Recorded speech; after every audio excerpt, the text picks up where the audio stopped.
Beleuchten wir dazu 18 Sektenmerkmale. Erstens, Sekte bedeutet Abspalten aus einer anderen Religionsgemeinschaft. 1878 spalteten sich die Siebten-Tags-Adventisten von den ernsten Bibelforscher, heute unter Zeugen Jehovas bekannt, ab. Daraus haben sich die Davidianischen und die Reform-Adventisten abgespalten. Zweitens, die Kirchengröße, ein Google-Merkmal.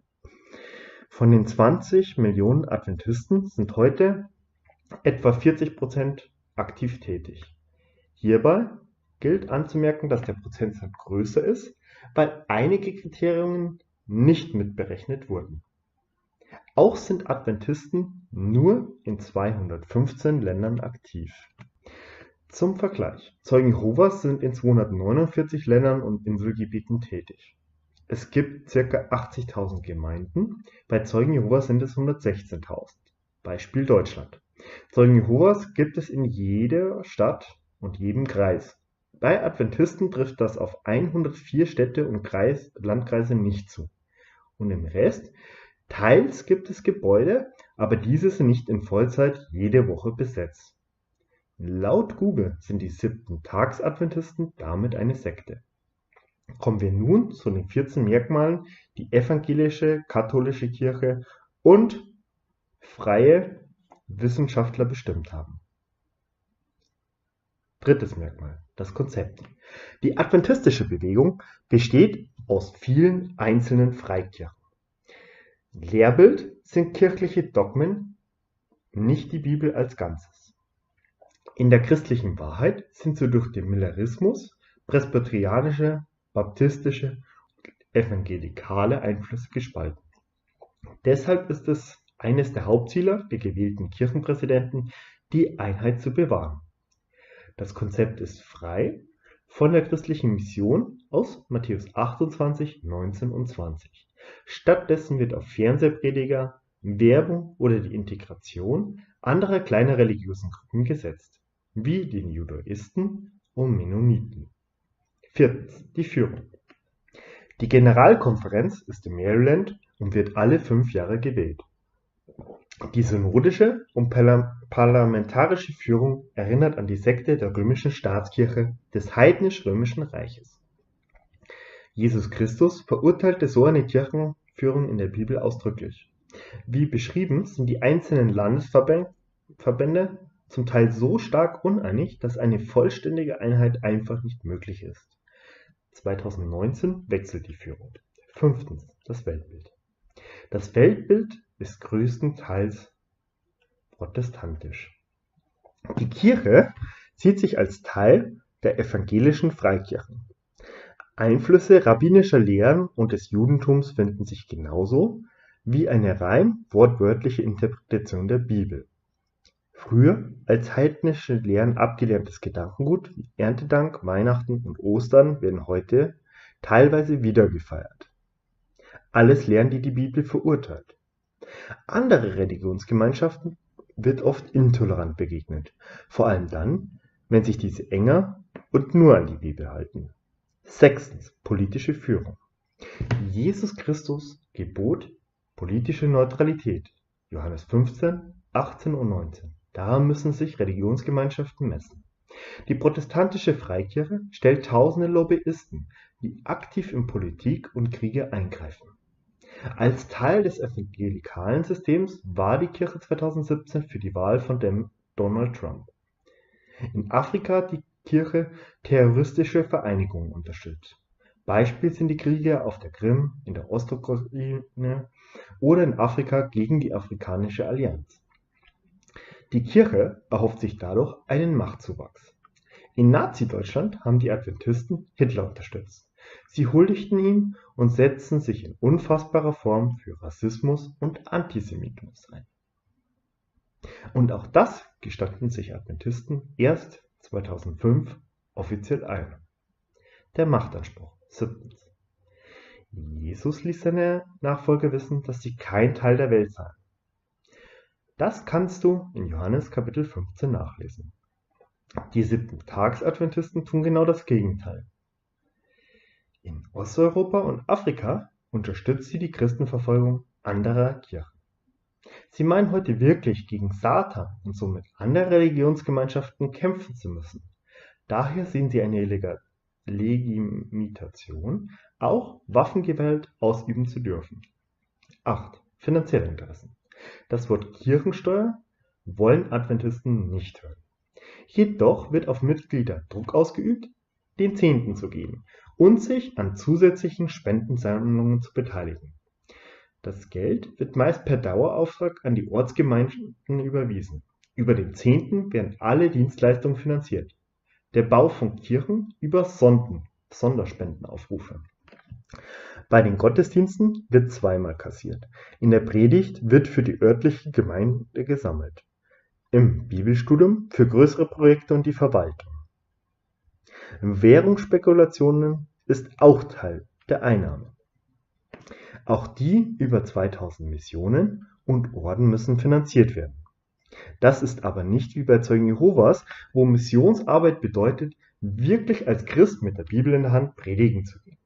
Hauptsächlich werden dadurch Unkosten der abgespaltenen Reformadventisten beglichen.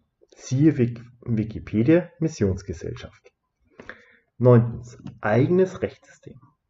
Die Siebten-Tags-Adventisten sprechen sich leider gegen die Verurteilung von Sexualstraftätern aus. In Deutschland haben sie im Prozent die meisten pädophilen Geistlichen. In Australien, Deutschland, Österreich und den USA kämpft die Kirche gegen Gesetze, die sie für verordneten Missbrauch Millionen Kinder jährlich strafbar machen. Geistliche dürfen nicht nach staatlichen Rechtssystemen verurteilt werden. Genau. In vielen Teilen der Welt gilt die Kirche als staatsgefährdend. 10. Die Isolation. Vor allem Ex-Mitglieder und Ausgeschlossene üben Kritik an der Kirche. Themen sind Isolation und die Finanzierung. Das evangelikale Verbot 2008, Gottes Namen zu nutzen, trifft auch auf Adventisten zu. 11. Tarnung und verdeckte Werbung. Der Kirche gehören Fernseher und Radiosender, wie zum Beispiel der Hope Channel. Auch durch Finanzierung werben sie Sondergruppen an. Aufgrund verdeckter und teils staatsgefährdender Tendenzen wird die Kirche mancherorts verfolgt. Christenverfolgung im Sinne der betreibenden Mission kennen Adventisten aber nicht. 13. Feiertage. Die Siebten-Tags-Adventisten huldigen dem Sabbat. Grundsätzlich hat Gott einen Tag der Woche bestimmt, an dem religiöse Gottesdienste und die religiöse Erziehung der Kinder gesichert ist. Allerdings hat Jesus mit Römer 4, Vers 10 dem Sabbat ein Ende gesetzt. Christen sind vom Sabbat entbunden. Römer 7, Vers 6. Adventisten halten sich aber auch an die 39 Sabbatbeschränkungen der jüdischen Sekten. Das verbietet ihnen zum Beispiel, einen am Sabbat gebrochenen Knochen am selben Tag im Krankenhaus behandeln zu lassen. Auch die Schulpflicht am Samstag lehnen Adventisten ab, zum Beispiel der Schulausflug. Deshalb sind sie Verfechter eigener Schulen und der Heimschulbewegung. Deshalb bleiben sie oft staatlichen Schulen fern. Gerade in Deutschland ist das ein Problem. Auch weigern sie sich, Schweinefleisch zu essen. Und viele Adventisten meiden die staatliche Schule, weil ihre Kinder dort auch mit anderen Religionsgemeinschaften konfrontiert werden. Das muss möglichst vermieden werden. Inzwischen werden auch heidnische Feste wie Weihnachten, Erntedank und Ostern wieder gefeiert. Dass die Bibel genau das eindeutig missbilligt, wird hingenommen. 14. Die Kirche erkennt wissenschaftliche Erkenntnisse nicht an. Trotz wissenschaftlicher und biblischer Belege behauptet die Kirche, dass die Erde erst seit 6000 Jahren besteht. Stichwort 7 Tage wörtlich. Es gibt nur 4 Elemente. Die kirchliche Lehre von der göttlichen Evolution konnte Darwin widerlegen. Heute ist es aber der Kreationismus, eine von Zeugen Jehovas widerlegte Lehre. 15. Lebensvorschriften. Die Kirche pflegt viele Vorschriften, die nicht mit der Bibel und einem christlichen Lebenswandel vereinbar sind. Zum Beispiel zur Ernährung. Hier wird meist auf STA hergestellten Produkten in Reformhäusern verwiesen. In Missionsschulen, wie der Josia-Missionsschule zum Beispiel, wird diese Ernährungslehre abgefragt. Die Kirche prägte unser Bild vom tyrannischen Ehemann. Die Bibel lehrt hier ganz anderes. Siehe das Buch Was lehrt die Bibel wirklich? Lauter Beispiele für menschliche Vorschriften, die Jesus verurteilte. 16. Die Mitgliedschaft. Wie bereits im Punkt Isolation angeschrieben. Mitglied wird man schon ohne Kenntnis christlicher Lehren. Der Kirchenaustritt ist dagegen mit erheblichen Verlusten verbunden. Ein Austritt ist mit sozialer als auch familiärer Ausgrenzung und psychischem Druck verbunden. Oft wird der Austritt aufgrund von christlicher Überzeugung verweigert. Hier helfen aber juristische Schritte. Die nächsten 2 Sektenmerkmale habe ich selbst anhand bestehender Sekten festgelegt. Was halten Adventisten von Waffen und Sex? 7. Sex. Größtenteils halten sich Adventisten an die gleichen Vorschriften zu Sex wie Zeugen Jehovas, nämlich aus der Bibel. Teils schreiben sie 1:1 Beispiele und Argumente aus dem Wachturm ab, für ihre eigenen Zeitschriften. Nur das Dogma vom Verlassen und Anhangen und dem Rat zum ersten Sex vor der Ehe in Bewegung irritieren. Wie in anderen evangelischen Kirchen ist auch der Missbrauch geregelt. Geistliche dürfen Kirchengelder aufwenden zur Missbrauchsvermeidung durch den digitalen Kauf von Kinderpornografie statt tatsächlichem Missbrauch in der Gemeinde. Das Geld fließt zumeist an Kinderpornoringe in Kanada, Polen, Tschechien und Italien. Täter werden meist erst ab 75 bewiesenen Missbräuchen versetzt oder entlassen. Bedenke, auch Frauen können Täter sein. Momentan führt die Kirche eine massive Kampagne, um die juristische Verfolgung von Tätern zu verhindern. 18. Waffen. Die Bibel sagt ganz klar, dass Christen keinerlei Waffen gebrauchen sollten. Christliche Neutralität ist Trumpf. Siehe Johannes 18,36, 1. Korinther 5, Vers 1 und 13, Epheser 6, Vers 12. Es gilt das Verbot, den Krieg zu lernen.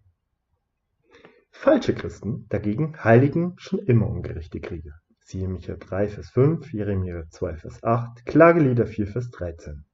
So auch die 7-Tags-Adventisten. Seit 1914 rufen sie zu hunderten Kriegen auf. Auch für die Nazis zum Überfall auf Polen. Heute ist es die Krim, die Ostukraine oder Syrien. Auch in Afrika unterstützt die Kirche Kriege. Zu Rassenunruhen wird meist zuerst in ihren Gottesdiensten aufgerufen. Boko Haram, eine Terrororganisation, wird auch unterstützt. Das Fazit: Religionswissenschaftlich sind die 7-Tags-Adventisten eine Sekte. Von Google selbst kann man Verschiedenes halten. Die anderen 14 Merkmale erfüllen Adventisten allerdings auch.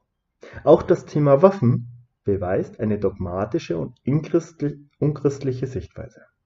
Nur zum Thema Sex, reicht das aus? Das musst du wissen. Die evangelische Kirche sah Adventisten lange als Sekte, weil sie weder ganz evangelisch noch Teil des Systems evangelikaler Freikirchen war. Nun als Freikirche im System der evangelischen Kirche seien sie keine Sekte mehr. Diese Definition von Sekten ist allerdings ein reines Dogma. Adventisten täuschen erfolgreich Millionen Menschen. Wenn du ein Christ sein willst, ein echter Christ, dann verlasse diese falsche Religionsgemeinschaft schnellstmöglich.